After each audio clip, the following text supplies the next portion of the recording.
Assalamualaikum warahmatullahi wabarakatuh.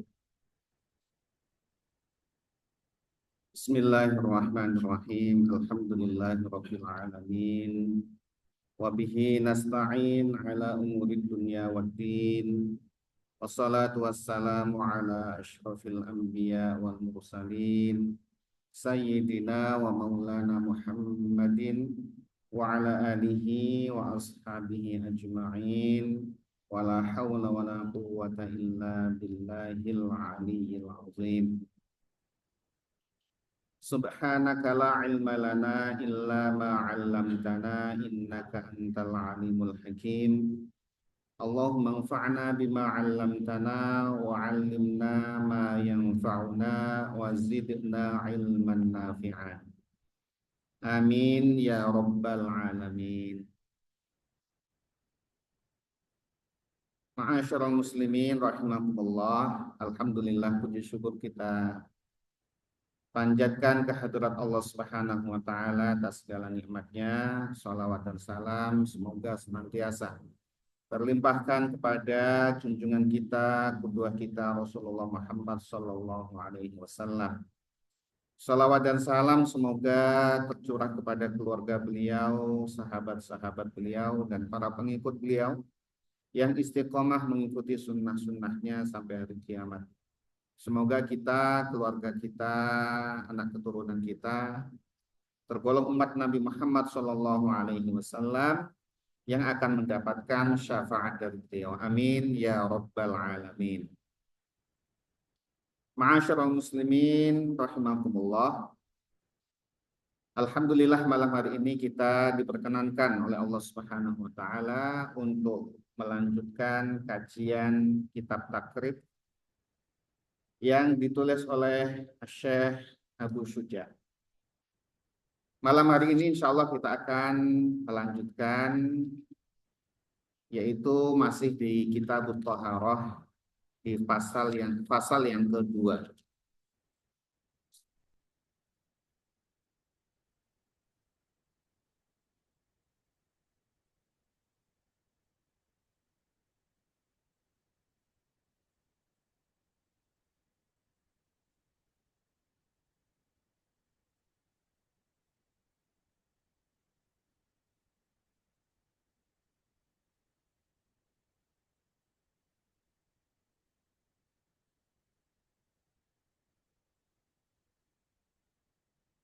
Bismillahirrahmanirrahim. Qala al-muallifu rahimahullahu ta'ala wa nafa'ana bihi wa bi'ulumihi fid dharaini amin.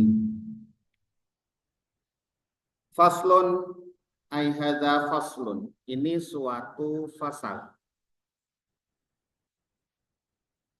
Wa juludul maitati, ya, ini julud itu jamaknya jildun, kulit. Kulit bangkai. Bangkai itu binatang yang mati tidak melalui proses penyembelihan. Ya, itu hukumnya adalah najis. Kecuali manusia. Jadi kalau manusia itu jasadnya tidak najis. Ikan itu juga tidak najis. Belalang itu juga tidak najis. Nah, hewan-hewan selain itu, ayam, kambing, kerbau, dan seterusnya, kalau mati tidak disembelih dengan cara yang baik, dengan cara Islam, maka hukumnya adalah bangkai. Dan bangkai itu najis. Bangkai itu najis. Kalau udah disembelih mati ya bukan bangkai, berarti nggak najis. Nah, ini pembahasannya adalah bangkai yang najis itu ternyata masih bisa dimanfaatkan, bagian dari tubuhnya adalah kulit. Sedangkan dagingnya tetap haram dan najis, haram dimakan dan juga najis. Wajuludul maitati, kulit-kulit bangkai, tathuru, itu bisa menjadi suci bitibari, dengan cara disamak. Disamak itu berarti kulitnya, yang di bangkai tadi, diambil kulitnya, kemudian kulitnya dibersihkan. Ya, dibersihkan dari sisa-sisa darah dan daging. Kenapa? Karena kalau masih ada darah dan daging, itu bisa menjadikan kulit tersebut busuk. Ya.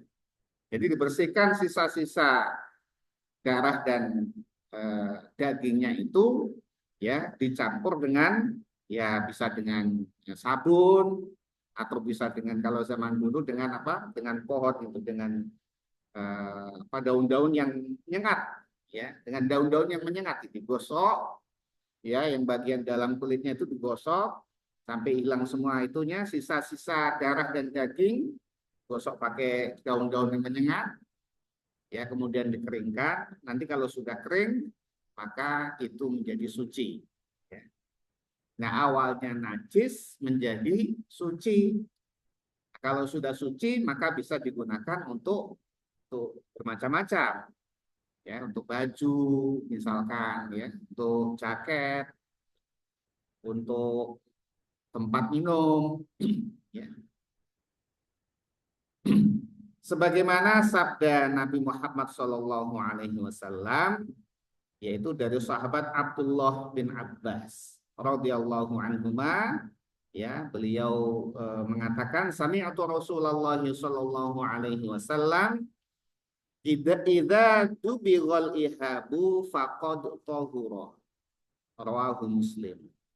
Ya, Rasulullah bersabda, idza dubighal ihabu, ketika kulit binatang itu disamak, ya, kalau yang disembelih mah jelas, ya, suci. Ini yang enggak disembelih, ya, perkara bangkai. Ketika itu disamak, maka faqat tahura, maka kulit tadi itu menjadi suci. Jadi ini ada dalil hadisnya. Meskipun demikian, tidak semua bangkai binatang itu bisa disamak kulitnya. Illa jildal kalbi, kecuali kulit anjing, wal khinziri, dan kulit babi. Bukan baby, ya. Baby ini yang kita senangi itu baby. Anak kecil itu baby. Ini BABI, ya. Kulit babi. Wama, dan kulit-kulit tawalada, yang lahir minhuma, dari keduanya. Jadi binatang yang lahir, kulit binatang yang dilahirkan, yang lahir dari keduanya, dari anjing dan dari babi. Au min ahadihima, atau dari salah satu dari keduanya. Ya, misalkan anjing-anjing, anaknya jelas anjing, maka najis semua itu.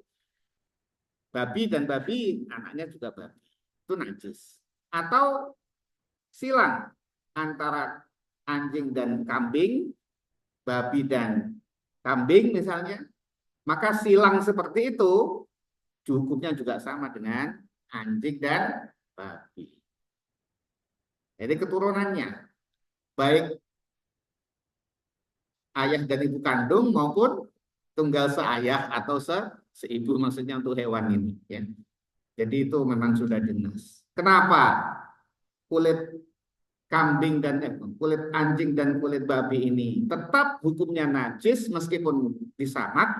Karena keduanya ini saat hidup itu sudah najis. Beda dengan kambing, beda dengan kerbau, yang saat hidupnya itu tidak najis. Sehingga ketika jadi bangkai jadi najis, maka bisa diambil kulitnya disamak. Tapi kalau anjing dan babi, karena hidupnya itu sudah najis, maka matinya bagaimanapun juga tidak akan bisa menjadi suci, ya. Lebih hebat lagi kalau pas mati, apalagi matinya tangkai, gitu ya. Sembelih aja nggak boleh gitu ya, apalagi bangkai. Jadi tetap najis anjing dan babi itu ya kulitnya meskipun disamak. Jadi nggak perlu disamak, ya sudah najis aja. Itu ya samak dari kulit bangkai. Kemudian wa'azmul maitati. Berikutnya adalah tulang bangkai. Wa sya'ruha, dan rambut bangkai najisun, itu adalah najis. Jadi tadi kulitnya disamak menjadi suci, tetapi tulangnya, kemudian rambutnya itu kan bisa bertahan lama. Beda dengan daging. Ya, daging itu nanti busuk, ya.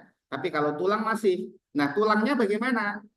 Tulangnya juga najis, juga rambutnya juga najis dari bangkai. Jangan ditanya anjing dan babi, ya sudah jelas, sudah pasti. Ini yang selain anjing dan selain babi, itu bangkai, tulang dan rambutnya hukumnya najis, illal adamiyya, kecuali manusia. Jadi manusia itu tidak najis, tulang-tulangnya juga tidak najis, rambutnya juga tidak najis, ya. Jadi jangan najis itu. Apa? Jasad manusia itu suci. Kenapa? Karena manusia dimuliakan.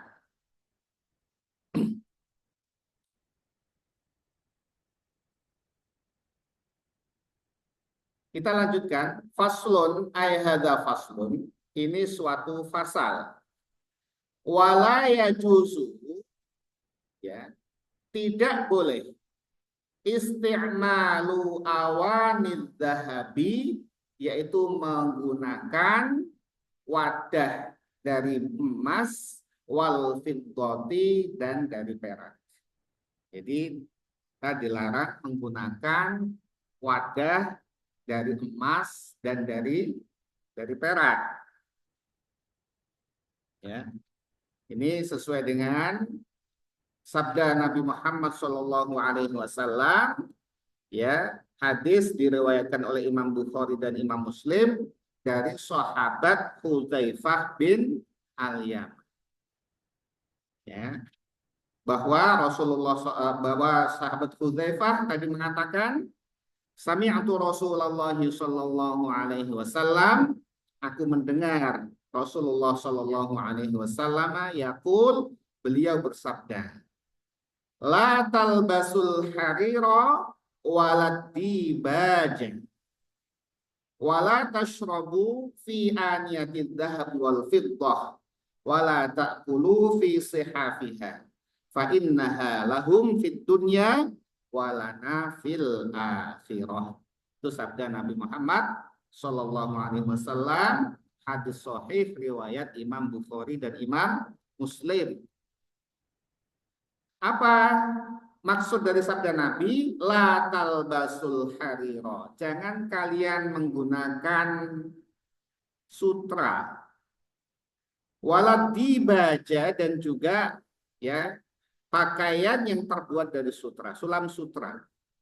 Ya, terbuat dari sutra. Dilarang. Wala tashrabu, dan jangan kalian minum fi aniyatil dzahab wal fiddati, yaitu ya menggunakan wadah yang terbuat dari emas dan perak. Ini jelas disebut oleh Nabi. Dilarang kita umat Islam ya minum menggunakan wadah atau gelas atau apalah gitu, mangkok ya, wadah gitu ya, cekungan gitu yang terbuat dari emas dan dari perak. Wala ta'kulu fi sihafiha, dan juga dilarang kita makan dari wadah yang terbuat dari emas dan perak. Ya, Rasulullah melanjutkan fa innaha lahum, karena sesungguhnya yang demikian itu menggunakan wadah dari emas dan perak itu adalah kebiasaan orang-orang kafir. Terutama apa? Pembesar-pembesar, ya, raja-raja yang kafir itu ya itu dengan bangganya kalau makan dan minum menggunakan wadah dari emas dan perak. Ya, itu untuk mereka fit dunia di kehidupan dunia, walana fil akhirah, dan untuk kita nanti itu di akhirat, jangan di dunia gitu ya. Masalah makan dan minum dengan wadah emas dan perak itu untuk kita di akhirat. Jangan kita lakukan itu di dunia. Itu sabda Nabi Muhammad Shallallahu Alaihi Wasallam. Wa yajuzu dan boleh isti'malu ghairihima menggunakan selain dari emas dan perak minal awani yaitu berupa wadah-wadah. Silakan kalau selain emas dan perak silakan digunakan ya. Kita kan gelas itu kan tidak dari emas dan perak. Jangan kita ikut-ikutan orang-orang kafir ya menggunakan wadah emas dan perak. Baik laki-laki maupun perempuan ya. Pokoknya kita semua dilarang untuk menggunakan wadah dari emas dan perak. Berikutnya faslun ay hadza faslun. Ini suatu fasal. Wasiwaku.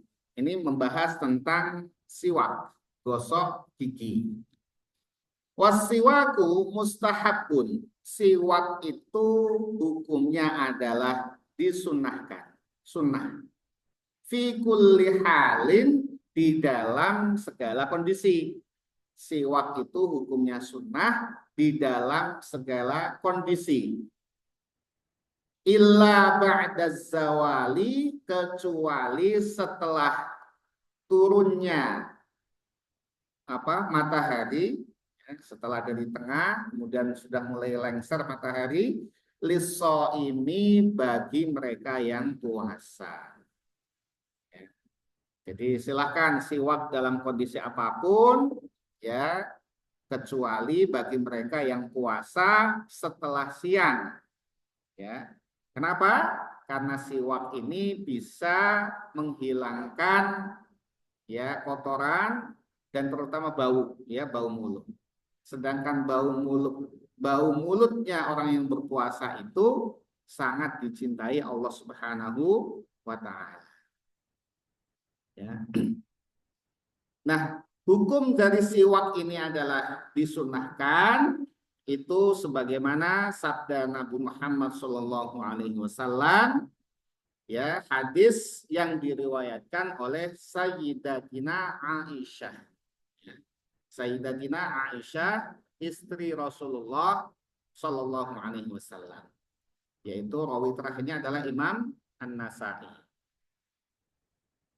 Dari sahabiyah atau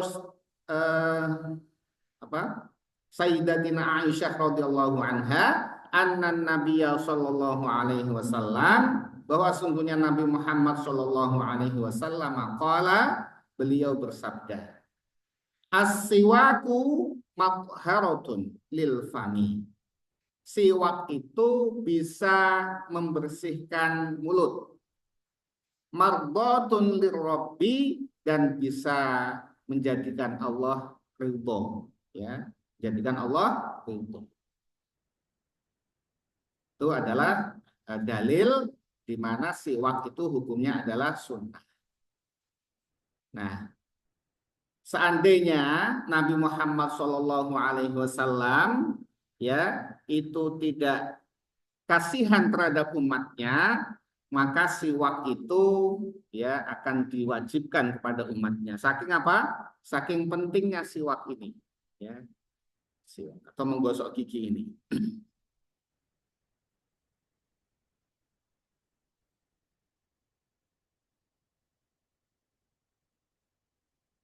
Yaitu sabda Nabi Muhammad SAW dari sahabat Abu Hurairah radhiyallahu anhu bahwa beliau bersabda, laula an asyqa ala ummati la amartuhum bisiwaki inda kulli salatin. Ya. Sekiranya aku tidak merasa berat bagi umatku, jadi beliau tidak kasihan terhadap umatnya, maka Sungguh aku akan perintahkan kepada mereka, kepada umatku itu apa? Bisiwaki, yaitu supaya melakukan siwakan, gosok gigi, inda kulli sholatin, ketika mau sholat. Setiap mau sholat itu ya siwakan. Tapi karena Rasulullah kasihan terhadap umatnya, maka ini tidak diperintahkan. Ya, jadi sunnahnya ini sunnah muakkadah, sunnah yang dikuatkan. Ya, ya beliau sendiri selalu siwakan, gitu ya, menggunakan kayu siwak. Nah, kalau kita ya ada kayu siwak itu yang paling utama, ya, tapi bisa menggunakan ya yang lain yang keras, yang seperti kayu siwak seperti itu. Kalau kita pakai apa sikat gigi ya, silahkan pakai itu. Tapi masa kita mau sholat sikat gigi gitu ya? Yang biasa itu adalah menggunakan kayu siwak. Kanan dulu atas, ya kemudian kiri, bawah kanan, kemudian kiri.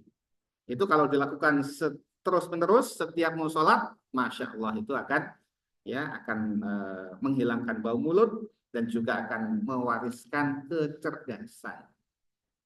Akan mewariskan kecerdasan. Selain juga giginya akan kuat, tidak mudah ompong. Ya. Maka Rasulullah itu kuat, ya.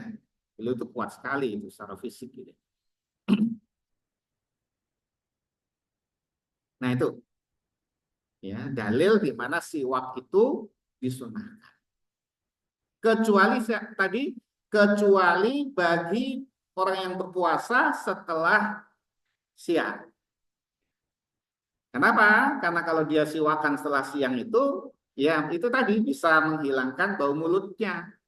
Sedangkan bau mulut ini sangat dicintai oleh Allah Subhanahu wa taala. Sebagaimana sabda Nabi Muhammad Shallallahu alaihi wasallam dari sahabat Abu Hurairah radhiyallahu anhu, rawi terakhirnya adalah Imam Bukhari dan Imam Muslim. Imam Bukhari hadis nomor 1795 bisa dicek. Kemudian Imam Muslim adalah nomornya 1151, ya, bahwa Nabi Muhammad Shallallahu alaihi wasallam bersabda, la khulufu famis shaimi atyabu indallahi min rihil misk. Ya, la khulufu famis shaimi, ya, sungguh bau mulutnya orang yang berpuasa, atyabu, itu lebih wangi, indallahi, di sisi Allah, min rihil miski, dibandingkan baunya minyak misik. Tapi itu Allah, kalau kita lain, ya. Kalau kita ada yang puasa, bau pasti bau mulut, ya. Nah, di sisi Allah itu lebih wangi daripada minyak misik. Sehingga kalau itu kita siwak, maka jadi hilang bau mulutnya. Biarkan aja. Di bau mulut itu bisa disebabkan karena apa? Ini nanti dibahas di sini. Wahua, siwak itu fi salasati mawadhi'ah, pada tiga perkara ini, pada tiga tempat ini, asyaddus istihbaban, itu lebih dikukuhkan sunnahnya, ya, lebih kuat sunnahnya di dalam tiga hal ini. Kalau selain tiga hal ini itu sunnah secara umum, ya, sedikit-sedikit siwak, pakai kayu siwak ya, sedikit-sedikit siwak. Mau apa, ngomong sama teman siwak dulu nggak apa-apa. Terutama tiga hal ini tuh lebih dikuatkan sunnahnya. Yaitu adalah yang pertama, inda taghayyuril fami, ketika ada perubahan mulut, ya. Min azmin, sebab dia, wa ghairihi, dan atau lainnya dia. Kalau kita diam lama, diam nggak ngomong gitu ya, nggak minum, nggak makan, dia itu lama-lama akan asam. Nah, saat itu akan ada bau mulut tuh. Atau selainnya, makan makanan yang menyebabkan bau mulut, ya. Makan apa? Makan bawang, ya, makan nabung bawang, petai, jengkol. Itu kalau habis makan petai, makan jengkol, terus ngomong sama teman kita, wah itu hadiah itu. Nah, saat seperti itulah lebih disunahkan untuk kita siwakan. Jadi dianjurkan sekali untuk itu, tapi nggak sampai wajib. Ya, karena kalau wajib itu kan memberatkan. Nah, kalau tidak berarti kita berdosa gitu ya. Tapi kalau kita laksanakan, maka kita akan mendapatkan pahala karena sunnah hukumnya. Wa indal qiyami, dan ketika bangun minan naumi dari tidur, ya, dari tidur itu jelas itu ya, mulut itu ya.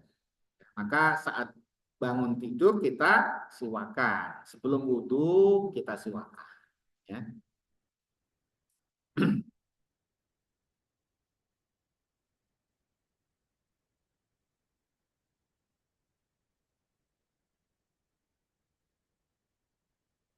Nah, ini ada hadis Nabi Muhammad SAW.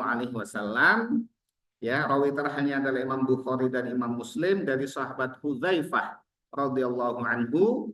Qala, berkata sahabat Hudzaifah, kana Nabi sallallahu alaihi wasallam, Nabi Muhammad sallallahu alaihi wasallam, idza qama minal laili, ketika beliau bangun dari tidur, ya, yashusu fahu bisiwaki, beliau ya menggosok ya, gigi beliau dengan siwak, ya, mulut itu maksudnya gigi beliau digosok dengan siwak, terutama sebelum sebelum wudhu. Juga dari Sayyidatina Aisyah radhiyallahu anha, ya, rawi terakhirnya adalah Imam Abu Dawud, anna Nabiya sallallahu alaihi wasallam kana la yarqudu min lailin wala naharin. Beliau tidaklah tidur di malam maupun siang, fayastaiqadha, kemudian beliau bangun, illa tasawwaka, kecuali beliau bersiwak, qabla ayyatawaddoa, sebelum beliau berwudu. Ya, beliau itu malam beliau istirahat tidur. Ya, ada sifat-sifat tidurnya Rasulullah. Kalau malam itu beliau tidur itu lebih cepat, ya. Setelah Isya itu beliau cepat tidur, tapi bangunnya itu tengah malam. Kalau kita kebalik ya, tidur setelah tengah malam gitu. Kalau Rasulullah tidur cepat, beliau setelah sholat Isya beliau istirahat untuk tidur, tengah malam itu beliau bangun. Nah, mulai bangun tengah malam sampai menjelang subuh itu beliau qiyamul lail, sholat malam, sampai disampaikan oleh Sayyidatina Aisyah sampai kaki beliau itu bengkak. Sholat malam beliau itu lama sekali berdirinya. Ada salah satu sahabat Nabi, Hudzaifah juga ini, itu mengikuti sholatnya Nabi, sholat malam, ya, ikut gitu ya. Jarang-jarang ikut. Beliau ikut sholat malam. Nah, beliau mendengar Nabi membaca suratul Baqarah. Baca surat Al-Baqarah itu sholat malam beliau. Sahabat mengira nanti pada ayat yang ke-100 beliau akan rukuk. Ternyata sampai ayat ke-100 lanjut. Masya Allah, lanjut ini. 100 ayat ini kaki yang nggak terbiasa itu sudah mulai gemetar ya. Nggak terbiasa, masa. Kalau terbiasa enggak. Kemudian sampai ayat ke-200 dikira juga akan rukuk, ternyata tidak. Sampai terakhir suratul Baqarah. Nah, begitu sudah selesai suratul Baqarah dikira ini rukuk ini. Selesai surat Baqarah, lanjut surat Nisa. Di surat Nisa dulu. Beliau baca. Wah, ini surat Nisa ini panjang juga itu.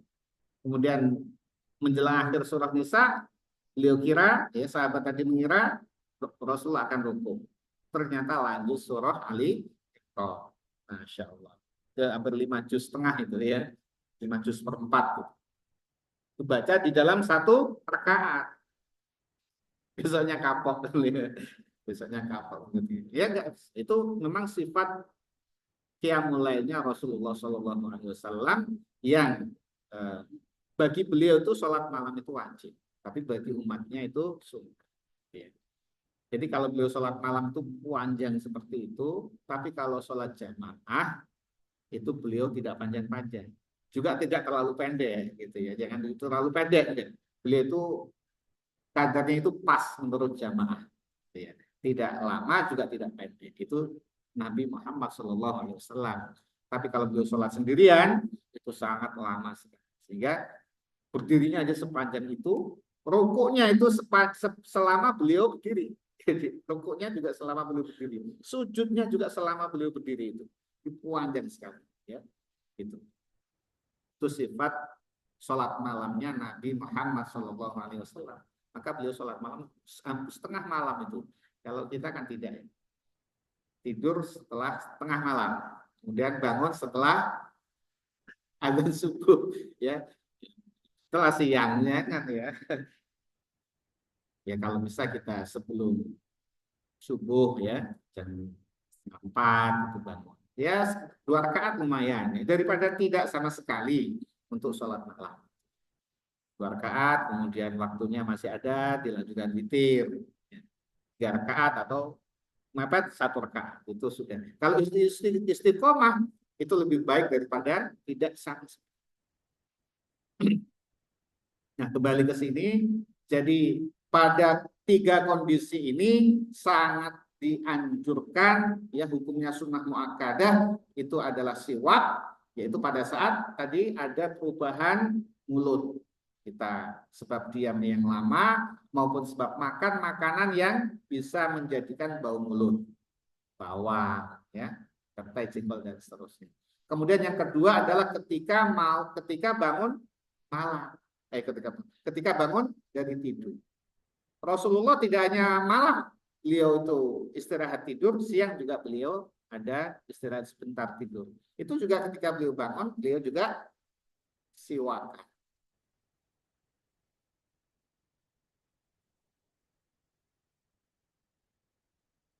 Yang ketiga, wa indal qiyami, dan ketika akan berdiri atau melaksanakan ila sholati, sholat. Ketika hendak sholat itu disunahkan untuk siwakan. Ya, kalau ada kayu siwak, ya, nah itu di bawah. Ini kalau nggak kayu siwak, apa saja yang bisa digunakan untuk siwak, ya, itu bisa. Ya, misalkan tangan, ya, atau pakai apa, kain, tapi kan ini ya. Tapi nanti masukkan lagi gitu ya, yang terus kena sebelah kita gitu ya, itu akan yang sampai kita melaksanakan sunnah tapi akan menjadikan orang di sekitar kita itu menjadi tidak nyaman. Bapak Ibu hadirin wal hadirin rahimakumullah, insya Allah sampai di sini dulu untuk pembahasan kitab takrib ya hari ini.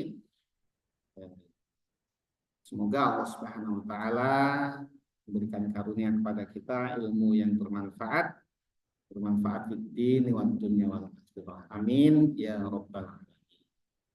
Mari kita tutup kajian kita dengan membaca doa kafaratul majelis. Bismillahirrahmanirrahim.